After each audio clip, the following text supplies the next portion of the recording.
going on, you guys? Welcome back to Behind the Image, where I break down my images and the whole process that went behind creating them. I absolutely love this video. For this particular image, I was really wanting to create a bright and airy look in the dead of winter in Colorado. And so I basically wanted to emulate a summer look while shooting in January. So I really want to go over a couple of the things that I was really mindful about.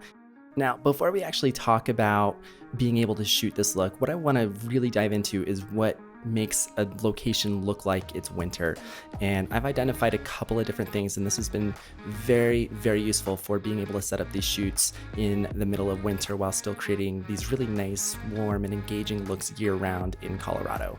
One of the most obvious giveaways is having snow on the ground. So whether it has recently snowed in Denver and there's still some slush on the side, or if there's just anything that resembles snow. So my goal for doing these looks is to make sure that there's no snow happening, or if it is going to snow, it's going to have a couple of nice days after it snows, and that way it can melt, and we're not dealing with the number one obvious perspective, which there's snow in the photograph. The second giveaway, which is going to be a lot more common, are going to be dead trees in the background. So obviously with winter, there are a lot less leaves, and while you can shoot some trees like pine trees, the background blur just isn't the same. So really when I'm trying to create this bright and airy look, I'm going to minimize how much foliage is in the background, because it's often just brown and it's more just sticks than anything else. And probably the last thing that can happen as well is that there's a lack of sun. So depending on where you're at, whether it's the Pacific Northwest or the Midwest, it can be pretty problematic to not have sun. And I'm lucky that Denver isn't as bad with this, but it still requires me to pay attention to the weather, pay attention to the forecast,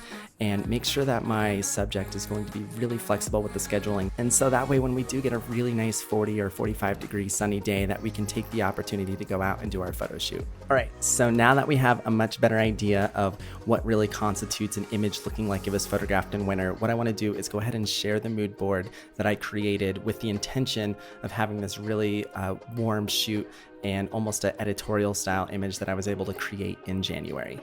So as you can see, I was really going for a little bit more of a fashion forward, almost editorial vibe. I definitely wanted to incorporate more of the city and urban looks to this, while still focusing on some really nice patterns and some really nice textures that are happening with my model's wardrobe. Now, wardrobe was definitely important, but probably the most important part about this was the location itself. So I wanted to be really mindful about what I was looking for in the location, making sure that I was able to find a place that didn't have too many trees or bushes or anything like that, but still offered a lot of color and, most importantly, a lot of access to that natural sunlight. And so that way, when we did have a nice bright and sunny day, I was really able to utilize all of those elements to really piece together the final image in a way that makes it feel like it was shot in either spring or summer.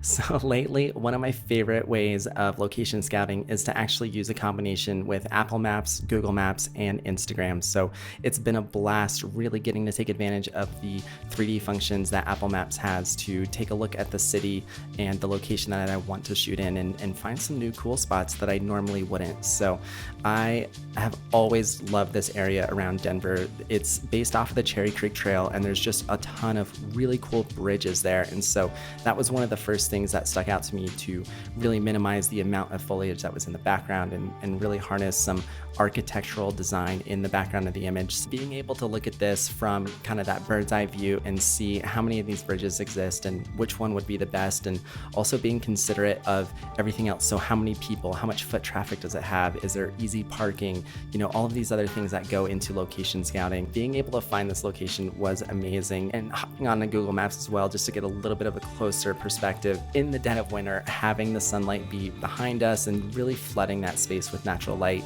was exactly what I was looking for.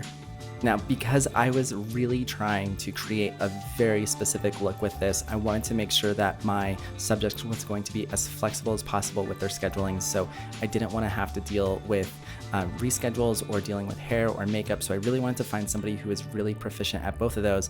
And if we had a really nice day that opened up, I could text them and say, hey, let's go and actually make this shoot happen today. So while I really love the pre-production side of things and really being able to plan things out, when it comes to a shoot like this, that flexibility is almost more important than the other aspects into creating this type of image. So once we were able to find a day and a time that worked really well, it was amazing to actually get to the location, really see everything come together. Elizabeth's wardrobe was perfect, her hair was fantastic, her makeup was on point, and the location wasn't too busy. So there was definitely a little bit more foot traffic than I would have preferred. But I think given the chance that we were able to be outside, it was in the mid 40s, the sun was out. I think a lot of people were just wanting to take advantage of the weather, which I don't blame them at all. And the location was fantastic. It was so easy to reframe the image and make sure that there wasn't too much of the dead foliage in the background. The bridge was very interesting. It had some really nice warm spots with rust, and the wood planks also added warmth to the image as well. So it was really nice to be able to incorporate all of those elements into the final image. And I think this had a really nice effect. The warm tones from Elizabeth's outfit and the subtle warm tones from the bridge as well, and then having that really nice sunlight in the background really contributed to making this image feel bright and airy and really welcoming. And this was an amazing experience to be able to do this, because so often being able to find photo shoot locations or being able to do an outdoor photo shoot in winter is so difficult. So I really hope that this gives you some ideas, some perspective on being able to shoot in the winter and still really create those nice, warm, summer-inspired images. It's also really important to note that as you go through the post-production, to not overly warm the image or add too many warm tones. And this is why I was so adamant on finding a location and being able to piece together the wardrobe look that already had those warm tones in them. So one of the worst things that you can do if you're really trying to emulate that summer look in winter is to just add a bunch of warmth in post. So I actually love that for the post-production in this. I really didn't have to warm up the image that much. And so I was really capturing the existing elements that were already there and really just highlighting those in the post-production process rather than trying to add them artificially. And that wraps up the summary for this behind the image. I hope you guys found this useful. If you did, please give it a like, please comment, please email me, share it with somebody that you know that might benefit from this. And if I can help you in any other way, please just let me know. But otherwise, stay safe, stay healthy, and I'll see you guys in the next video.